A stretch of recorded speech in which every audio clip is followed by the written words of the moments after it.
one of the big revelations in your book, in fact, it's the first sentence, is about Prince Philip and Sarah Ferguson's mother. Can you just tell us about that? Yes, it's a throwaway line where I talk about the relationship between Prince Philip and Sarah Barrantes. It's a story that's not new. It's been circulating for years, and rumours have abounded. But I think actually what my editor did was take out allegedly, and so it was there in stark that the two of them were lovers. But actually, I've known this story for about 30 years through family connections, and. So to me, it didn't seem a very, unusual story. I just dropped it in as a slightly quirky sort of bit to add. I didn't think it would be picked up and everyone would think it was actually amazing revelations.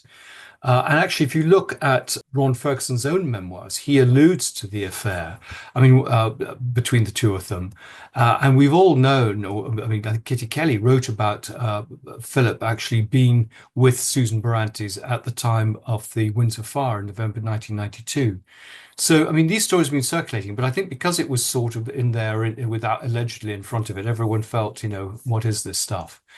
And I suppose it was said when Philip was alive and, nothing happened. I think people maybe feel more uncomfortable now he's dead. The argument is he can't answer back. But I mean, I have it on good authority, that story from actually several sources. And it wouldn't surprise me because Philip was well known as a ladies' man. Susan Barrantes was exactly his type. She, had affairs.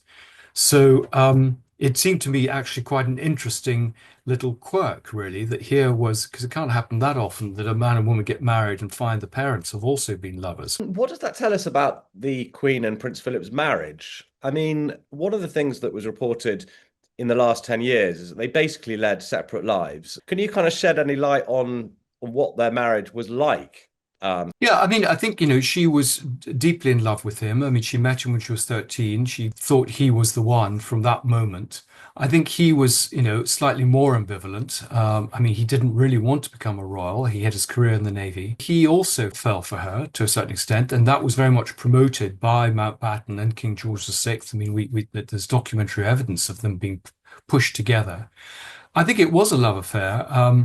I think that Philip did have a bit of a roving eye, and I think he kind of thought that he could have the best of both worlds. And so it became a slightly more open marriage in the way that Mountbatten had an open marriage, and indeed quite a lot of royals and aristocrats do.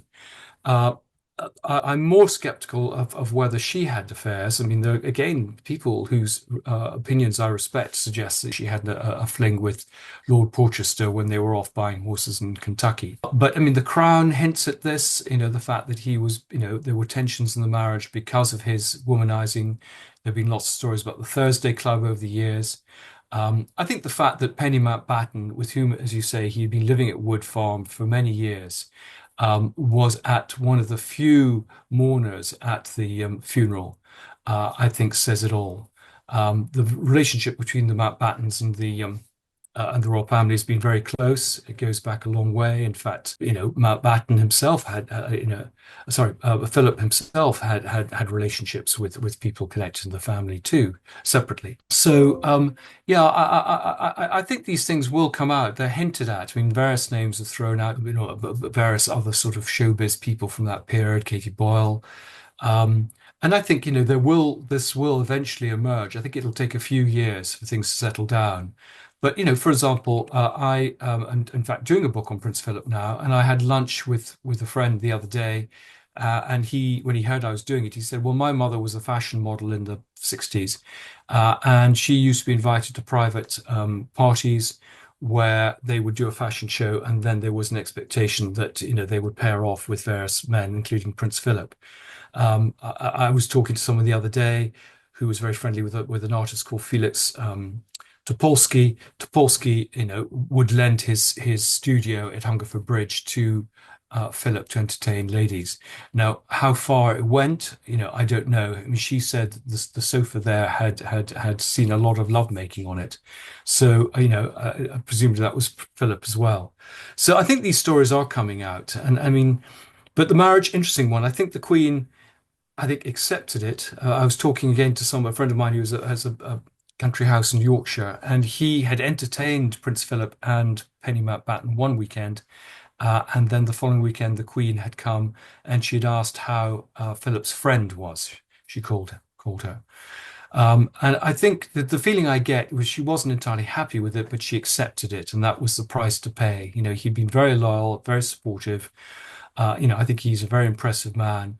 And she just got used to the fact that this was something that, happened. I think as happens in a lot of marriages, a lot of women accept a situation which they may not be entirely happy with. It doesn't take away from, I think, Philip's great achievements and the fact that in the end, I think it was a happy marriage. And certainly what happened with the Mountbattens was that they, clearly had moments of tension and went off and did their own thing. But actually, by the end of their married life, because she died quite young, they were a very contented couple, very happy.